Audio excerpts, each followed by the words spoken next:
మంత్రి అంటే ఏంటో అర్థం తెలుసా నీకు? నియోజకవర్గంలో ఒక్క అభివృద్ధి కార్యక్రమం చేశాడా? ఏమైనా చేశాడా అని అడుగుతున్నా. ఒక్క సిమెంట్ రోడ్ వేశాడా? ఒక రోడ్డు రిపేర్ చేశాడా? ఇంకో పక్క నేను అడుగుతున్న ఇరిగేషన్ మంత్రి కదా, రాష్ట్రంలో ఎన్ని నదులున్నాయని నీకు తెలుసా? ఎన్ని ప్రాజెక్టులు ఉన్నా నీకు తెలుసా? క్యూసెక్ అంటే తెలుసా నీకు? టీఎంసీ అంటే తెలుసా నీకు? తెలుసుకోవాలని ప్రయత్నం చేసావా నువ్వు? నువ్వేం మంత్రివయ్యా? నేను అడుగుతున్నా, కనీసం సత్తెనేపల్లిలో కాలువల్లో పూడికి తీపిచ్చావా నువ్వు అని అడుగుతున్నా. తీశాడా అని అడుగుతున్నా. ఏం తమ్ముళ్ళు తీశాడా? ఏమమ్మా ఆడబిడ్డ తీశాడా?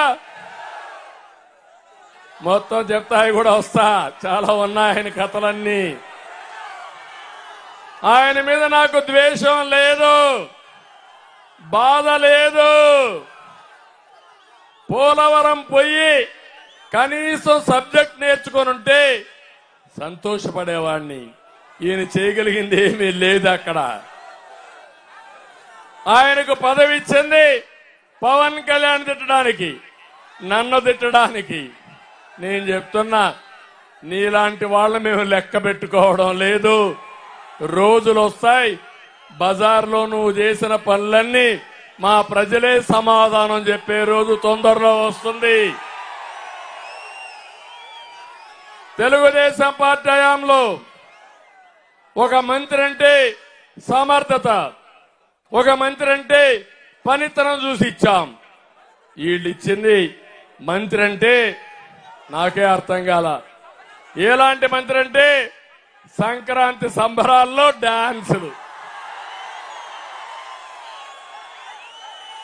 పోలవరం సాధించి నువ్వు డాన్స్ చేస్తే మీరు కూడా చప్పట్లు కొట్టేవాళ్ళు, అవునా కాదా?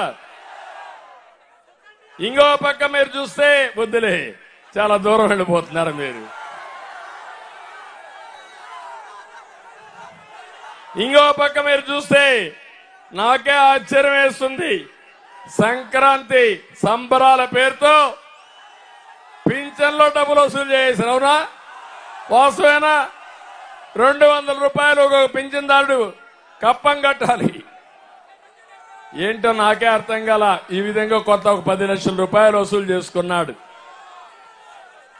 డ్రైన్ లో ఒక బీసీ యువకుడు చనిపోతే 5 లక్షలు నష్టపరిహారం ఇస్తే ఏం చేశారు తమ్ముళ్ళు?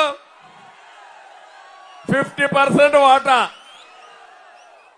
మంత్రా మజాకనా? 2,50,000 రూపాయలు ఇవ్వలేదని చెక్కు బాధిత కుటుంబానికి ఇవ్వకుండా తిరిగి పంపించేశాడు. ఇది తలుచుకుంటే నాకైతే 14 సంవత్సరాలు ముఖ్యమంత్రిగా పనిచేశా. ఇంకో పక్క 22 ఏళ్లుగా తెలుగుదేశం పార్టీ అధికారంలో ఉంది. ఇలాంటి వాడొచ్చి నన్ను విమర్శిస్తే నేను సమాధానం చెప్పే పరిస్థితిలో ఉన్నా. ఏంటి ప్రజాస్వామ్యం? అందుకే ప్రజాస్వామ్యాన్ని సరిదిద్దే బాధ్యత మీది. అది జరగాలంటే వాళ్ళ కార్యకర్తలే ఇతను అక్రమ మైనింగ్ చేస్తున్నాడని కోర్టుకెళ్లే పరిస్థితి వచ్చారు, అవునా కాదా?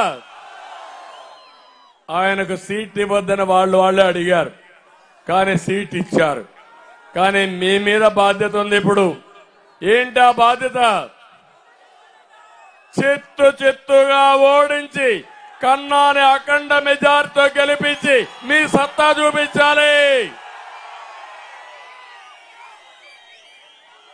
మళ్ళీ ఒకటే మీరంతా రైతులు గుర్తుపెట్టుకోండి, మళ్ళీ జగన్మోహన్ రెడ్డి లాంటి దుర్మార్గుడు వస్తే మీ ప్రాంతం ఎడారిగా మారిపోతుంది. నాగార్జున సాగర్కు నీళ్లు రావు, మీ కన్నీళ్లే పారుతాయి. ఇక్కడ కొన్ని రోజుల తర్వాత కన్నీళ్లు కూడా ఉండవు పారడానికి, నీళ్లు తాగితే కదా. కన్నీళ్లు రావడానికి